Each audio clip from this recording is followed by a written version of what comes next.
Então, beleza, turma. Voltando aqui depois de arrumar o setup. Tá? Depois de arrumar o setup. Então, o que a gente quer fazer? Pegar, configurar. Ô, diacho. Configurar o hardware da UART para fazer comunicação serial com o computador e a gente vê essa coisa acontecendo aqui na tela. Tudo bem? Então a gente viu os bits que a gente precisa. Para transmitir, eu só preciso me importar com essa parte de baixo aqui, tá? Eu preciso escolher uma fonte de clock, setar os bits para ajustar a taxa de transmissão, ajustar como é que vão ser os parâmetros da transmissão. A gente viu isso na aula passada, o que significa isso. Escrever alguma coisa nesse buffer aqui, que é o que vai ser transmitido. Quando ele terminar de transmitir, ele seta a flag de interrupção. Se tiver interrupções habilitadas, ele interrompe. Se não tiver, a gente pode usar essa flag para olhar o que está acontecendo quando ele tiver terminado. Tá? Se você estiver fazendo transmissão de aquela coisa de infravermelho, tá? Tem um encoder aqui, que você configura com esses 6 bits aqui. Eu não vou usar aqui. Mas é simples assim, tá? Tipo, você configura como é que vai ser a largura de pulso que a gente viu lá. Tipo, ele precisa dar um pulsozinho, tá? Quando for bit 0. Você configura a largura desse pulso com esses 6 bits aqui. E quando você está recebendo alguma coisa, tem alguns bits aqui para passar pelo decodificador. Se estiver fazendo comunicação infravermelha para você decodificar aqueles pulsos, tá? Se não, que seria o nosso caso, os bits vão entrando direto nesse registrador de deslocamento aqui, de recepção, tá? Repare que ele usa os mesmos bits lá de baixo para dizer se é 8 bits, paridade, não sei o que, aquela coisa arada toda, tá? Isso tem que ser sempre igual para transmissão e recepção.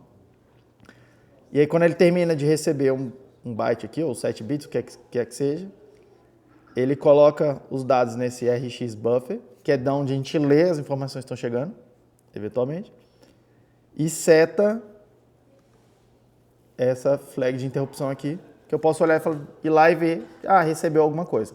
Repare que as flags de interrupção deles são duas diferentes, tá? Tem um RX e FG, e do lado de cá é o TX e FG, que aí você consegue diferenciar o que é que causou a interrupção. O que é que causou a interrupção? Tem que ir lá e ler nos vetores de interrupção. Não lembro se ele tem duas interrupções separadas ou se é uma só para o módulo inteiro, mas vendo as duas flags você consegue separar. Eu terminei de transmitir ou eu recebi alguma coisa. Você consegue diferenciar olhando essa flag aqui. Tudo bem? E aí no caso de receber, tem um monte de flag de erro que eventualmente pode acontecer. Tá? Que você consegue verificar vários erros que podem ter acontecido. Então, fiz um programa novo aqui. Vamos começar a brincadeira, tá? Vamos começar a brincadeira. Então, vamos lá.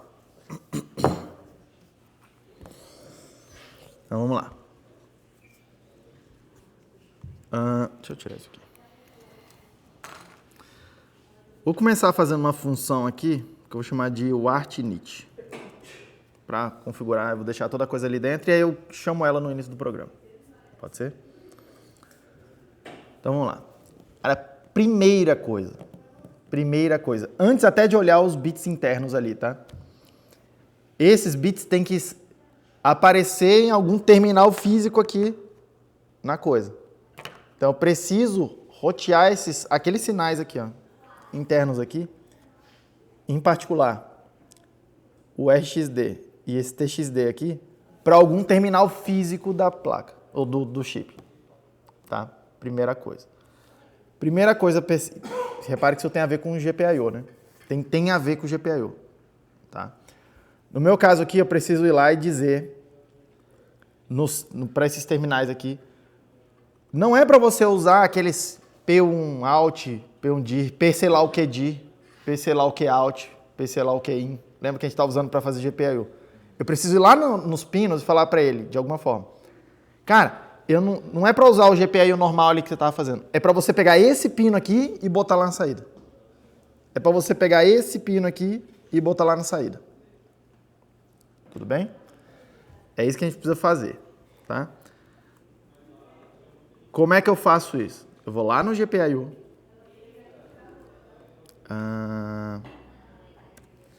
Eu preciso do outro datasheet, que não está aberto aqui.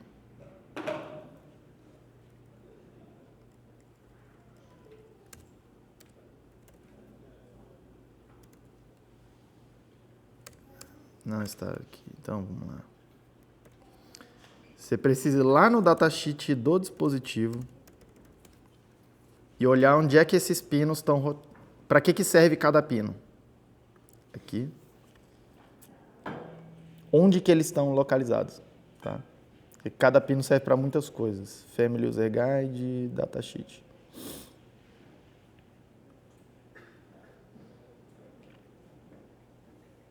Do lado de cá. Em algum lugar aqui tem a pinagem dessa coisa.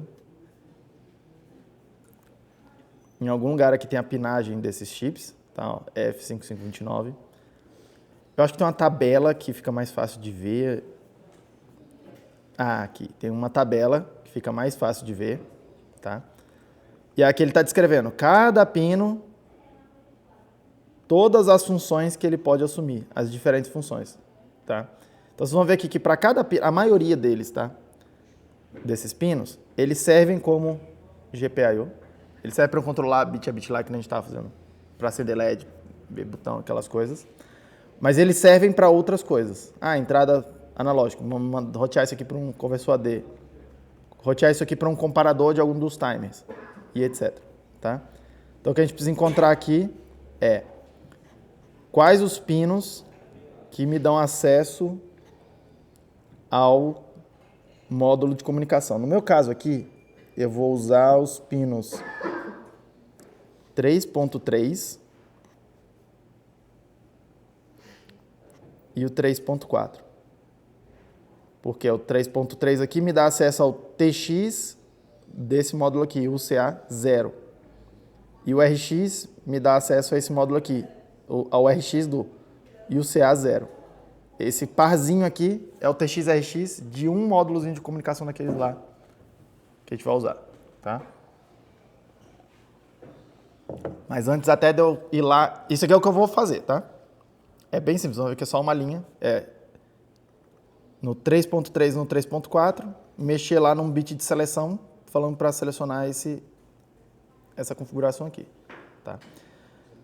Mas eu vou dar um warning aqui, porque eu fiz uma pequena besteira no meu exemplo. Eu vou seguir exatamente como está o meu exemplo, tá? Para não errar.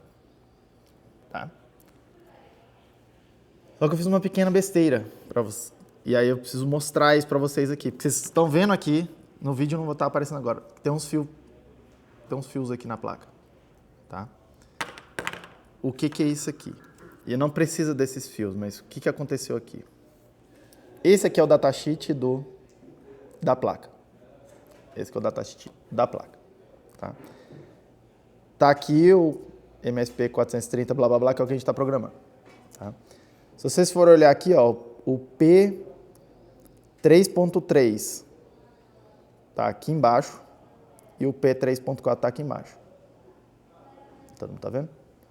E eles estão roteando. Eles estão roteando para esse bloquinho aqui, 3.3, 3.4, que são os bloquinhos de terminais físicos que a gente tem para plugar fiozinhos aqui, que vocês estão vendo na lateral aqui. Então, tem duas pontas desses fios aqui no 3.3 e 3.4. Tá? Só que isso precisa ir para algum lugar que o computador tenha acesso, que eu quero ler isso aqui no meu computador aqui. Como vocês estão vendo, não tem porta serial no meu computador, só tem porta USB, em princípio aqui. Que vai acontecer também com vocês, tá? Vocês vão usar algum tipo de conversor USB serial. Tá? Na placa aqui tem integrado um conversor USB serial. Tá? Tem integrado um conversor USB serial. Que tá... Esse aqui é o datasheet dessa área de cima aqui da placa. Que tem o debug, que vocês veem que tem um outro chip grande aqui e tal, não sei o quê. Tá? E se vocês forem olhar aqui, ó, ele tem alguns fios aqui. algumas linhas marcadas. O art, TX, o art, RX. Em algum lugar aqui, ó. TX, o art, RX. Tá? E vocês estão vendo que tem até umas setinhas aqui desenhadas, né? Tá? Pois é, aí é que começa o negócio. Isso aqui são o TX e o RX do conversor que está lá na placa já, o USB serial, que faz a tradução para mim, para eu poder já usar o interface serial comum aqui no meu computador. Eu vou plugar o USB ali, ele vai aparecer como se fosse uma interface serial antiga. Tá? Qual que é o problema que eu fiz? Uma pequena besteira e vocês precisam prestar atenção nisso. Aqui tem uns jumpers aqui na placa, né? Tá? Pois é, esses jumpers aí na placa aí, depois eu fui olhar que eles roteiam para os pinos P4.4, que vocês estão vendo do lado de cá, e o P4.5, que está do lado de cá, o TX e o RX, jogando por 4.4 e 4.5. Tá? Por isso que é essencial ler os diagramas esquemáticos. Tá? Tipo, não tem como mexer com rádio sem ler os diagramas. Tá? E aí isso aqui tá para usar esses pinos aqui direto, só com aquele jumperzinho já colocado ali, você precisa usar esse módulo aqui, o UCA 1. E eu vou fazer tudo com o CA0. Tudo bem? E aí isso me exige vir aqui com o fiozinho por fora, ligar o TX daqui no TX lá do lado do conversor USB serial e o RX daqui com o RX lá do conversor USB serial. Por fora com dois fiozinhos, que nem vocês estão vendo aqui. Todo mundo ok com isso? Todo mundo ok com isso? Mas se você estiver só usando esse UCA 1 aí, tá? Você só bota os jumperzinhos na placa, que já vem lá na placa, tá? E essa coisa aqui toda já funciona meio que magicamente. Tudo bem? Mas eu até preferi assim, depois que eu vi que eu tinha feito isso, falei, vou deixar assim, eu prefiro mostrar assim. Tá? Eu prefiro mostrar assim. Aí outra coisa, aproveitando aqui. Acho que o vídeo não tá mostrando, mas tudo bem. Quem não tá na aula, azar de quem não tá aqui, né? Então tá bom.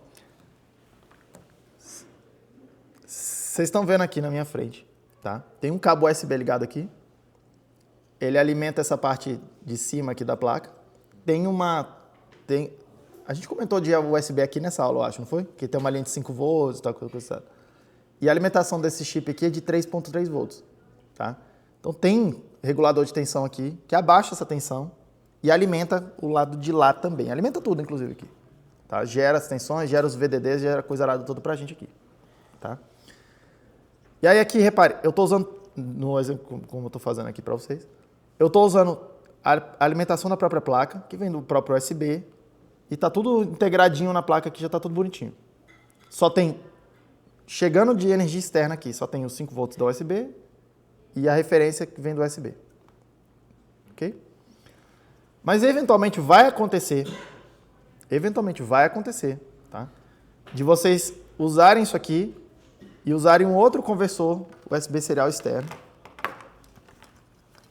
que é o que está do lado de cá. Que é o que está acontecendo nessa outra aqui. Que eu estava usando em casa para fazer o debugging da coisa. Tá? Mesma coisa está acontecendo aqui, tá? Tem uma placa. Normalmente é uma coisinha simples assim, tá? Uma plaquinha de um lado um USB aqui, roteia para um chip FTD 232, 2232, qualquer coisa assim. Tem várias variantes dessa coisa, mas todo mundo é a mesma interface. Tem um lado que pluga os pinos do USB, e isso aqui é super simples de vocês fazerem mesmo, assim, se precisar fazer uma placa, tá? Eu só roteio os pinos do USB, boto uns capacitorzinhos, os negócios lá, já tem tudo no datasheet dizendo quanto que tem que ser os valores. Do outro lado sai os pinos que você precisa para o ART, tá? Que são RX e TX e RX. Normalmente tem 6 pinos que você tem acesso a, que você precisa saber alguma coisa. É o TX e o RX, o VDD e o, entre as GND, a referência, tá? E normalmente tem mais 2 pinos lá, que é o CTS e o RTS, que é o Clear to Send e o Ready to Send, tá? Que tem alguns protocolos que exigem esses bits aí, que é como tipo uns bits de handshaking, assim, tá? Que é para, por exemplo, quando algum módulo, em vez de você só mandar alguma coisa no TX, tá? Tem alguns módulos que eles falam assim, cara, tipo, eles são muito lentos ou eles têm um timing muito mais certinho. Eles têm um bit lá deles que vai de 0 para 1 quando está preparado aquele módulo para receber alguma coisa. Tá? E aí você precisa ficar olhando aquele bit ali. É o ready to send. Tá? E tem outros hardwares que tem um outro bit lá, fora do TX/RX, tá? Que você precisa ir lá de 0 para 1 ou de 1 para 0 para falar para ele, eu quero te mandar alguma coisa. Começa a escutar aí. Porque às vezes esses módulos têm algum tipo de coisa de baixa energia e tal, que fica tudo desligado lá. E ele fica só esse pino habilitado. E esse pino, na hora que sobe, acontece alguma coisa nele, aí ele liga mais circuitaria lá dentro. Tá? Isso é...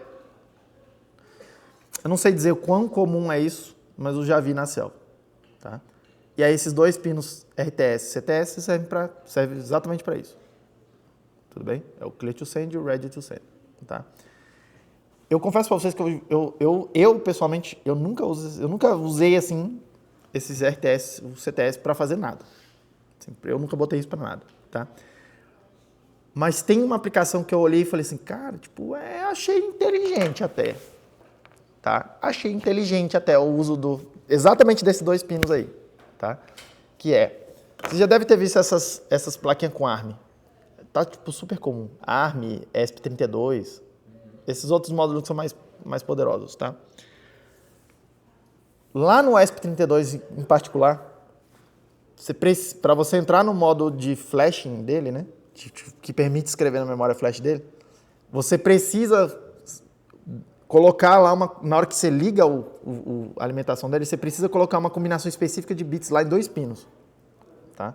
Um tem que ir para 1, outro tem que ir para 0.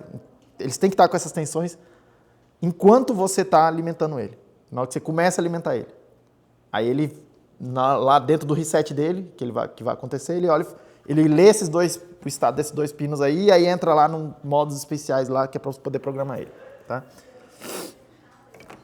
E aí normalmente tem dois botões nas placas, para você apertar a parada quando você precisa fazer alguma coisa. Você precisa ficar apertando, segurando dois botãozinhos lá quando você vai gravar o negócio. Teoricamente. Tá? Só que aí alguém teve uma ideia muito boa, cara. Por quê? Em vez de ficar apertando dois botões, eu posso usar esses RTS e os CTS, esses dois bits aí que são parte de comunicação serial, para, entre aspas, apertar esses botões para mim. Porque não tem nenhuma diferença entre apertar o botão e eu botar uma linha lá com 0 ou botar uma linha com 1. Tá? E aí usa isso aí com uns MOSFETzinhos lá, para funcionar como se fossem uns botões sendo apertados assim automaticamente. Tá? Aí eu achei uma parada meio inteligente do uso desses dois sinais aí. Mas fora isso, nunca vi usando para nada. Tudo bem? E aqui nesses jumpers aqui, se vocês forem olhar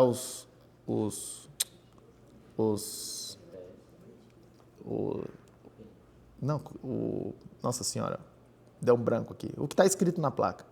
O etching aqui da placa, sei lá, os labels aqui na placa. Você vai ver que você tem acesso a esses sinais RTS, CTS também, desses conversor USB serial. Todo mundo ok?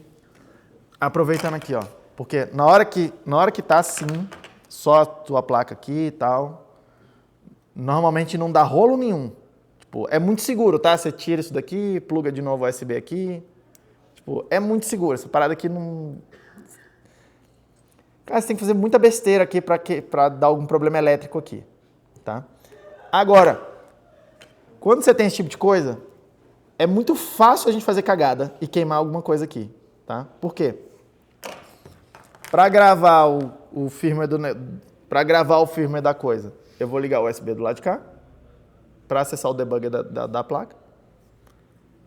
Para acessar a coisa serial, eu vou ligar eventualmente outra USB, porque eu não... Convenhamos, vocês também são que nem eu. Tem dois cabos USB aqui, você não vai ficar tirando um e botando o outro. Um de cada vez. O que tu vai fazer? Você vai ligar um aqui, você vai pegar outro cabo, ligar numa outra porta USB do seu PC. Você vai fazer isso. Vocês são preguiçosos tanto quanto eu. Tá? E aí onde é que eventualmente vai dar ruim? Tá? Do lado de cá está chegando uma alimentação de 5 volts da USB. Do lado de cá está chegando outra alimentação de 5 volts. É como se fosse outra fonte de tensão. E mesmo que seja do mesmo computador, duas portas USB diferentes, Se você ligar aqui os 5 volts de uma junto com 5 volts de outra, você está botando duas fontes em paralelo. Você está botando seus portos USB bem curtos. Tá? Então, muita atenção quando você for fazer esse tipo de coisa aqui, para não colocar as suas fontes de alimentação em curto sem querer. E repare, aqui eventualmente vai botar as fontes de alimentação em curto, só ligando os cabos aqui, ó. Bota 2 cabos, plugou no computador. Na sua cabeça, tá tudo bem. Tem 2 portinhas de cabo aqui, é só ligar. E aí, teu computador começa a reclamar, porque ele detecta, tá? Que tá com sobrecorrente, tá? A coisa toda. Aí teu Windows vai pipocar, teu macOS vai falar, cara, desliguei a porra toda aqui porque você tá fazendo alguma besteira e tal, detectei alguma coisa aí, tá? Mas por mais bem feito que seja o software ali, para evitar queimar, eventualmente você vai queimar coisa, tá? E aí, como é que eu tô fazendo aqui, ó? Como é que eu tô fazendo aqui? Como eu tava debugando ali, as 2 cabos ligados ao mesmo tempo, tá? Quando só tem um cabo de cada vez, você vai lá e liga tudo normal, não tem o que fazer. Mas quando tava com os 2 cabos ao mesmo tempo, eu ligo o USB do lado de cá no debugger, ele vai gerar 5 volts aqui do lado de cá na placa e 3.3 volts do lado de cá na placa. Aí o conversorzinho do lado de cá, vai entrar o USB dele aqui, vai ter os 5 volts dele. O próprio chip aqui, que é o conversor USB serial, tem regulador de tensão lá dentro, que gera 3.3, gera 5 volts aqui, tá? E disponibiliza nos pinos aqui. Inclusive, nesse meu que eu estou usando, tem um jumperzinho aqui, que eu seleciono se eu quero pegar a linha de 5 ou a linha de 3 e botar no VCC aqui, nos fiozinhos que vocês estão vendo aqui, tá? E aí, quando eu estou com os 2 cabos ligados, eu venho aqui e tiro o pino do VCC e alimento tudo só com o debugger. Você vê, é simples assim, ó. Desconectar um cabinho e não ficar com 2 alimentações na sua placa. Tomar cuidado para não fazer isso, tá? Professor, e o GND? Por que você não desconecta o GND?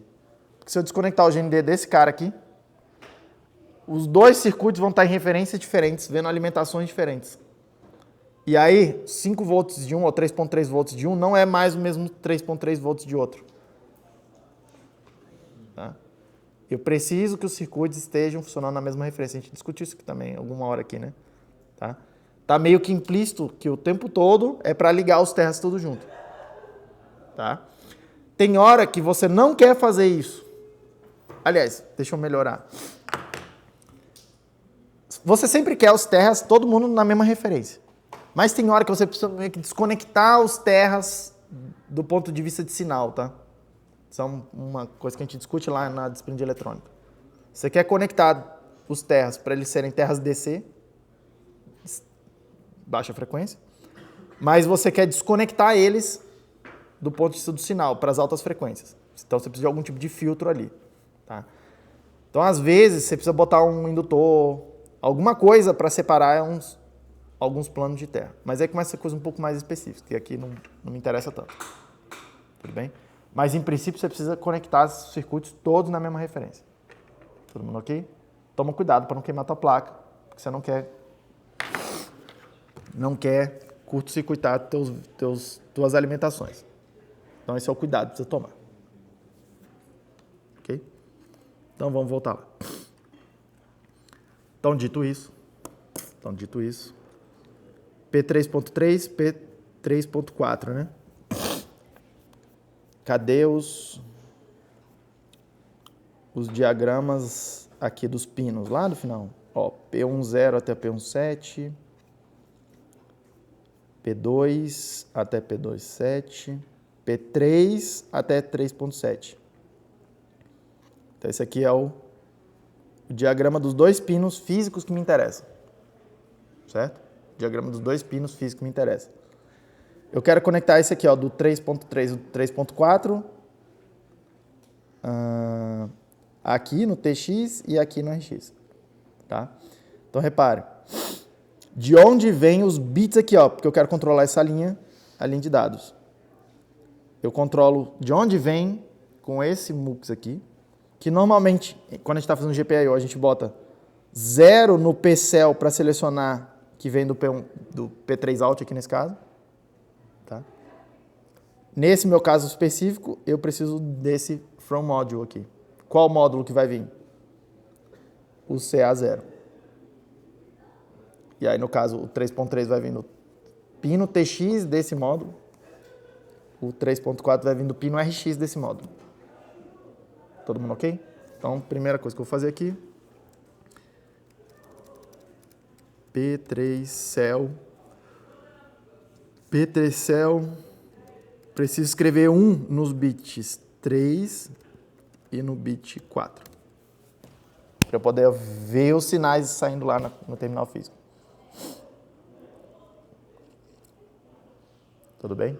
Façam que nem eu, tá, gente? Eu sou bem burrinho. Eu faço as primeiras coisas que eu olho e falo assim, cara, o que eu vou errar? E eu já errei muito isso. Eu configuro a porra toda, eu passo horas debugando a parada e não funciona nada. Aí depois de horas e horas e horas, eu me pergunto, será que está aparecendo as tensões que eu quero nos pinos físicos? Aí eu pego um multímetro, se eu estiver no laboratório, eu vou lá no osciloscópio e tal. E aí não tem nada de tensão lá no lugar onde eu quero que tenha. Aí eu penso, você é muito esperto, né, Dil? Tá acontecendo o inferno lá dentro do chip e você nunca pegou um sinal e botou pro lado de fora. Então eu faço essa primeira coisa. Eu falo assim, caralho, como é que eu boto sinais para fora? Tá? Então vamos lá. Não sejam que nem eu, sejam mais espertos que eu. É que eu já errei tanto que agora eu já sigo um protocolo na minha mente. Tá? Tudo bem? Então vamos lá. Próximo. Preciso configurar o módulo do timer. Da comunicação serial. Vocês precisam ler lá as sessões do datasheet e tal, não sei o que lá. Porque lá tem algum momento que ele fala assim, olha só, quando você estiver mexendo nesses bits aqui de configuração lá, para escolher a paridade, para escolher o clock, não sei o que coisa lá toda, ele fala lá, tá? Tem um pino lá que é o reset, tem um bit lá que é o reset, ele fala assim, mantém esse módulo resetado, você está desabilitando ele.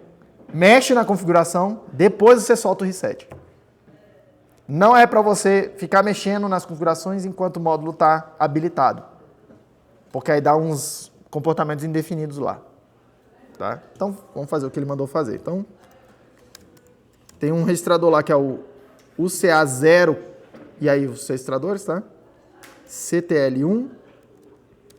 Eu quero escrever um no bit UCSWRST para resetar o coisa. Enquanto esse bit estiver em 0, o módulo fica desabilitado. Inclusive, eu preciso zerar esse reset depois para eu poder habilitar ele e ele ficar disponível para mandar e transmitir e receber. Tá? Vamos lá, segue o baile aqui. Cadê o outro documento? Esse aqui.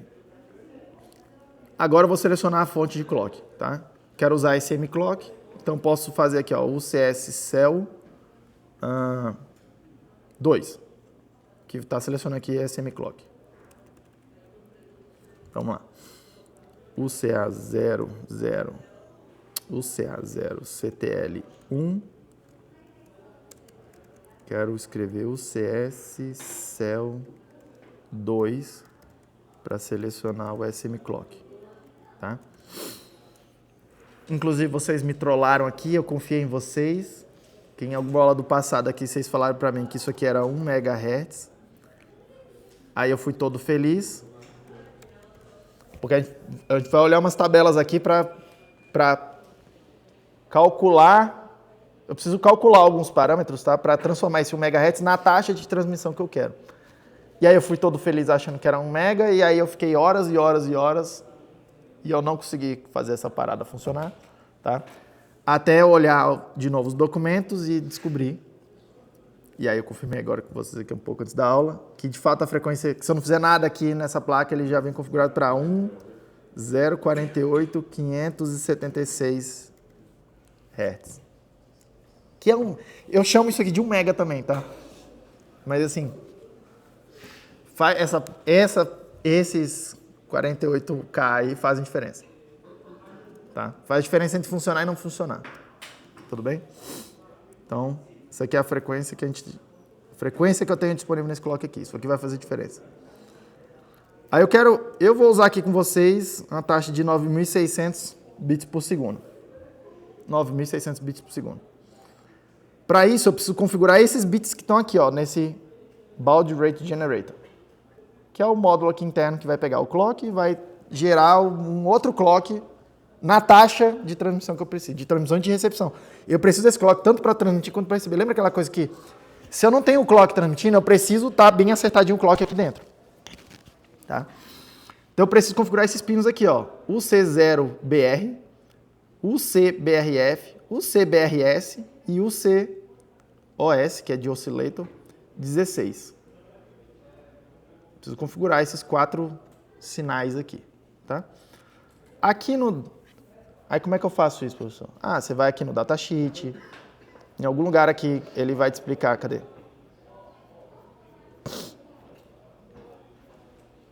Em algum lugar aqui ele vai te explicar ó, como é que é a frequência, blá blá blá, a coisa arada toda, todos os bits. Vai ter um monte de formulinha para fazer as contas aqui. Um monte de formulinha para fazer as contas aqui.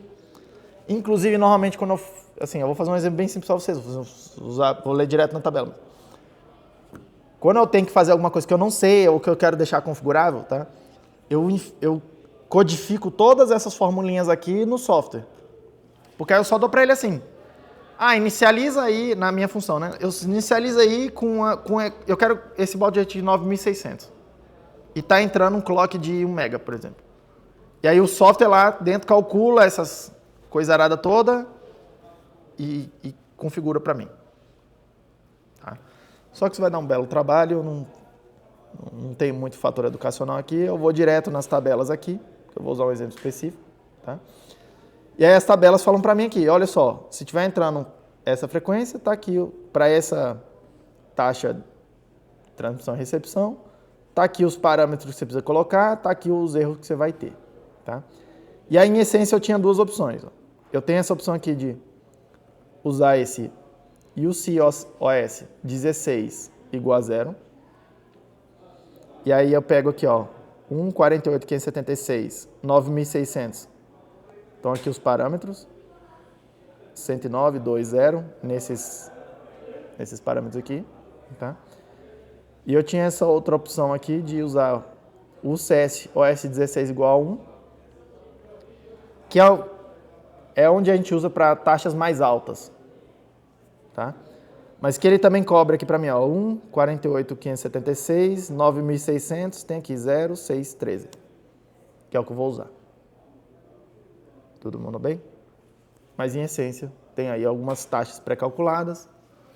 É bom, sei lá, e codificar isso nas tabelas. Então, vamos botar aqui os bits. O CA0. Isso ficou nesses bits aqui, tá? Nesses registradores aqui. O CA0 BR0. Aliás, isso aqui tem que ser 6. É o que está na tabela. O CA0 BR1 tem que ser 0, que veio da tabela. O CA0 MCTL. Esse aqui vale a pena dar uma olhadinha. MCTL. Porque esse aqui tem, ó, esse parâmetro, o CBRF, o CBRS e aqui que está esse bit, o COS 16. Tá tudo num registrador só. Os outros cada um tem um registrador específico. Esse aqui tem várias partes nele mesmo, tá? E é isso tudo que veio da tabela também, tá? Ó, o CBRS tem que ser 0. O CBRF tem que ser 13. Opa. E o COS 16 tem que ser 1. Então aqui eu setei a taxa de transmissão e recepção para 9.600 bits por segundo. Tá? Próxima coisa que eu faria era... Tá de boa aí? Deu pra pegar? Deu pra pegar? Veio da tabela os números. Próxima coisa que eu preciso setar aqui é... Cadê? Aqui. Eu preciso setar esses outros parâmetros, tá? O start bit sempre tem. Isso é automático, eu não preciso falar nada. Os 7 primeiros bits de dados sempre vai ser assim. eu preciso dizer para ele se é para usar o 8º bit de dados ou não. Se é para transmitir 7 bits ou 8 bits. Eu preciso dizer para ele se é para transmitir esse bit de endereço. Eu preciso dizer qual é a paridade que é para mandar. E eu preciso dizer para o stop bit sempre tem. E eu preciso dizer para ele se é para usar um stop bit adicional ou não. Tá? No meu caso, eu vou usar o default, tá? Que é 7 bits de transmissão, sem o bit de endereçamento, com paridade... eu não quero ser paridade ímpar ou par, a gente vai olhar ali. Acho que é paridade par. E sem o stop bit adicional. Tudo bem? E o módulo, se eu não falar nada, ele já se inicializa com esses parâmetros padrão aí. Então não vou falar mais nada. Tá? Mas se eu precisasse, eu colocaria eles aqui. Então eu vou soltar o reset, que aí o módulo fica pronto para transmitir e receber. Então, o CA0 CTL1, eu preciso escrever 0 nesse bit UCSWR7. Beleza? E se eu fosse usar interrupções, eu habilitaria interrupções aqui também. Tá? Habilitaria o bit de interrupção. Como eu não vou usar... Como é que... para habilitar o bit de interrupção, eu vou deixar comentado, tá? Mas... UCB0 Interrupt Enable, escreve UCRXIE para habilitar interrupções. Senão o módulo não gera interrupções. Tá? Aqui eu não estou usando. Todo mundo bem com isso? Todo mundo bem com isso? Pronto. Então vamos confiar que isso aqui vai funcionar. Tá? Aí vamos lá. Como é que eu faço para transmitir um bit? Tá? Para transmitir um bit, eu só preciso escrever um byte no TX buffer. É só isso. E aí ele começa a mandar automaticamente lá. Tá? Só escrever o byte lá no TX buffer, ele começa a mandar e é tudo automático. Tá? Eu vou escrever uma função aqui para deixar esse negócio um pouco mais automático para mim, porque eu não quero ficar mandando byte a byte alguma coisa na hora que eu estou escrevendo um programa. É muito raro você mandar um byte e parou. Tá? Aqui no caso com vocês, eu quero mandar uma string de texto. Cada caractere tem um byte. Cada caractere vai ser um byte. Tá? E aí uma string tem vários bytes. Eu quero já fazer uma função que já vai pegando. Pega o primeiro byte e manda. Pega o segundo byte e manda. Pega o terceiro byte e manda. Quando terminar, para. Sai da função. Já fica fazendo esse loop pra gente. Tá? Então vamos escrever uma função que faz isso. Int put s const char estrela. Vou chamar de str, de string. Tá? Porque eu estou usando put_s, que é o nome, meio que o nome que tem na biblioteca padrão do C de uma função que pega uma string e printa no stdout. Tá? Então estou usando mais ou menos a mesma nomenclatura. Tá? Ela recebe uma string, e aí aqui para a gente receber string é um array de chars. Tá? Para eu receber um array de chars, é um char estrela. Preciso receber um ponteiro para o começo da string, desse array. Tá? Aqui no caso, eu vou modificar um pouco o meu exemplo. É aí onde entra o freestyle e é onde começa a dar erro, né? Onde começa a dar ruim. Mas vamos lá. As strings em C, elas são terminadas com um zero, né? Um byte zero. Então aqui dentro eu vou entrar e vou ficar entrando num loop em que eu pego eu tenho um ponteiro apontando para um char em princípio. Eu pego isso aqui, mando no buffer de transmissão, olho o próximo. Se ele for zero, aí eu paro e termino. Se ele não for zero, eu pego isso e mando, vou para o próximo. Olho se é zero. Se ele for zero, eu paro. Se ele não for, pode ser? Tá? Só que isso aí é bem inseguro, tá? No primeiro exemplo que eu fiz aqui, eu olhei e falei assim, cara, deixa eu andar a string toda primeiro, ver o tamanho dela. Ver o tamanho dela. Aí eu faço depois um laço já sabendo quantas vezes eu tenho laço. Mas agora aqui na aula aqui com vocês eu fiquei pensando, Cara, mas isso aí não é o que eu faria na selva, sabe? Por quê? Porque para eu saber o tamanho da string desse jeito aqui, eu preciso percorrer a string inteira. Aí eu gasto um tempo fazendo isso. E aí depois eu vou percorrer a string inteira de novo mandando. Então eu estou percorrendo a string 2 vezes. Tá? E normalmente a gente não quer fazer isso. Nesse tipo de coisa aqui. Porque normalmente esse tipo de coisa aqui tem que ser um negócio mais rápido. Não posso ficar me dando ao luxo de fazer isso. Tá? Então eu faria isso. E aí o que eu faria para deixar a coisa um pouco mais segura? Mas a API ficaria um pouco mais feia, talvez. Tá? Mas aí, questão de design na hora de projetar a coisa. Eu passaria um int aqui junto comigo, falando assim, qual o tamanho dessa coisa. Qual o tamanho da string que está chegando. E eu configuraria que o tamanho da string é o tamanho da string que está chegando. Se alguém me deu o tamanho errado, problema é de quem me deu o tamanho errado. Problema de quem está usando a minha função. Tá? Mas enfim, aí são decisões meio que da engenharia de software envolvida com a coisa, que não é muito meu foco aqui. E eu vou retornar um int, também normalmente a gente faz isso, tá? Eu vou retornar um int que me diz quantos caracteres eu transmiti. Tá? É até bom para checar erro, né? Tipo assim, se quem está chamando isso aqui sabe que precisa mandar 10 bytes, chama a função, bota lá a string. Na hora que terminar, se não tiver 10 bytes transmitidos, você sabe que aconteceu alguma coisa errada no meio do caminho. Eu não mandou tantos bytes que você queria. Então, vamos lá. Então, preciso de um contador, um signed int i. Eu vou inicializar com 0, para eu contar quantos bytes eu transmiti. E aí eu vou fazer o seguinte, então vamos lá. Enquanto... Não, for... Faz um while, que eu acho que vai ficar mais... Enquanto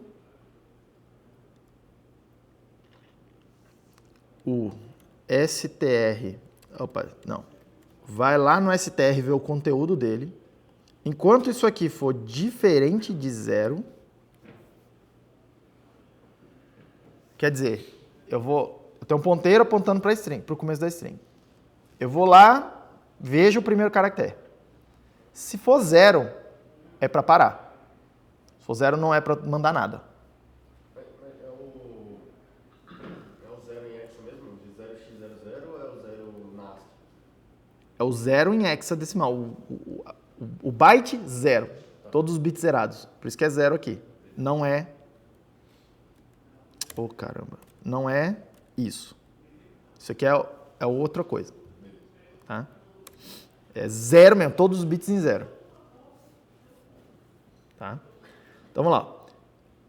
Vou lá, vejo qual é o primeiro caractere. E o tempo todo eu quero fazer isso no começo. Né? Se for diferente de 0, é para entrar no while. Na hora que eu encontrar o primeiro 0, é para parar. Certo? Então, deixa aqui por enquanto. E na hora que eu terminar, quando eu sair do while aqui, é para eu retornar o i, que tem quantos caracteres eu mandei. Eu inicializei com 0. Então, do jeito que está aqui, se o primeiro caractere já for 0, ele já vai saltar o loop, o while, retornar o 0 e pronto. Parece certo, né? Vocês têm que não me deixar errar. Tá? Então, tá bom. Então, olhei o primeiro caractere, eu já vi que não é 0. Então, o que é para eu fazer? É para eu transmitir. Tá? É para eu transmitir. Só que não é para eu transmitir. Aí o que entra a questão. Transmitir é fazer isso aqui, tá? O CA0TXBuffer vai receber o conteúdo da string. Agora vamos por partes, tá? Aqui está vindo um char, que é um char com sinal. Não estou falando nada, porque a string é sempre char. É array de char, com sinal. Tá? Eu sou meio cabreiro, tá, gente? Se eu fizer só isso aqui, eu acho que já dá certo e vai ficar tudo bem. Tá? Só que, tipo assim, a minha alma pede para eu fazer um casting aqui e falar que isso aqui é unsigned char.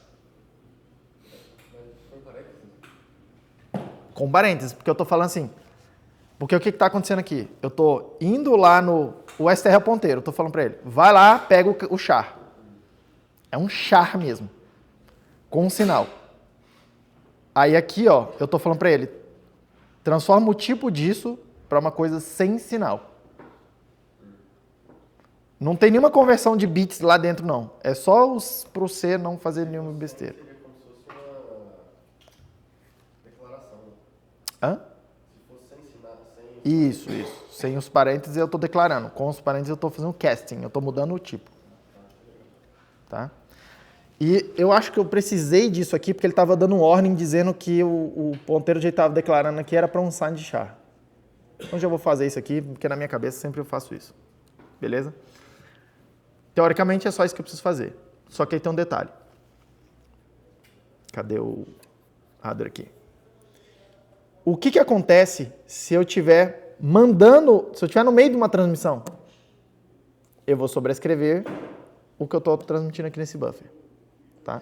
Então, aqui com vocês, como é que eu vou checar isso? Eu vou olhar se o TX e FG está liberado. Tá? Que é dizendo que não tem nenhuma transmissão acontecendo ali. Tá? E eu vou ficar esperando esse bit liberar. Tá? Então, eu vou fazer um laço aqui, while, enquanto os UCA0 IFG e ICTX e FG. Eu quero isolar o TX e FG nesse registrador e eu quero esperar enquanto isso aqui não for verdade. Essa flag de FG, você falou que era só com interrupção? Não, mas então, vamos por partes. Essa flag, ela sempre acontece lá dentro. Se isso aí dispara uma interrupção ou não, eu preciso habilitar as interrupções. Entendeu? Mas eu sempre consigo checar essa flag, ela é sempre produzida. Em todos os hardwares aí, todos os periféricos aí dentro, o IFG de todos os hardwares, eles sempre são produzidos. Só que se isso aí, entre ele ser produzido e o seu processador, de fato acontecer uma interrupção, disparar uma interrupção, precisa de duas coisas ainda para acontecer. Que é, o módulo precisa estar com as interrupções habilitadas e o processador precisa estar com as interrupções habilitadas. Senão, isso não dispara uma interrupção. Aqui não estou com as interrupções ligadas nem no CPU, nem no módulo, nem no periférico. Mas a flag acontece. E eu posso olhar ela. Ela está nesse registrador aqui que eu consigo... ela está nesse registrador aqui que eu consigo ir lá e ler. Beleza? Então, o que eu estou fazendo? Eu estou esperando essa flag liberar. Na hora que ela libera, eu vou lá e preencho alguma coisa nesse buffer. Todo mundo bem? Reparem que eu estou fazendo isso aqui dentro dessa função, e aí essa função aqui, eu vou chamar essa função aqui de bloqueante. Tá? Que para mim não é um problema. O que eu quero dizer com isso? Na hora que eu entrar na função, que eu chamar a função e passar uma string, eu fico preso nessa função até eu terminar de mandar essa string. Eu não saio da função, eu não saio disso aqui, enquanto eu não terminar de fazer essa transmissão. Tá? Normalmente, a gente chama isso aqui essa função, ela bloqueia o fluxo de execução. Ela bloqueia o fluxo de execução, você fica preso lá nela, enquanto você está fazendo essa transmissão. Tá? Ele sabe porque no final da string vai ter um zero, vai ter o byte 0 lá guardado lá, e eu estou comparando aqui, aí esse while vai sair e ele vai terminar e retornar. Pegou a visão? Então, vamos aqui rapidinho que ele não tem que mexer mais uma coisa. Mas tu pegou a visão? Na hora que eu vou ficar preso nesse loop aqui durante um tempo. Qual é a condição de parada? Eu olho qual é o caractere atual, se ele for zero, eu saio do loop. Quer dizer que terminou a string. É a condição de parada da string do C. Tem que ter um zero lá no final. Cuidado que isso aqui não funciona para array, só funciona para strings. Porque o array não tem o zero lá no final. Todo mundo ok? Se fosse array, você precisa... Não é contar, você precisa que alguém te diga o tamanho do array. Na hora de entrar na função. Porque o array, em princípio, você não consegue contar ele. Você não tem nada lá que conta ele. O array só tem os bytes.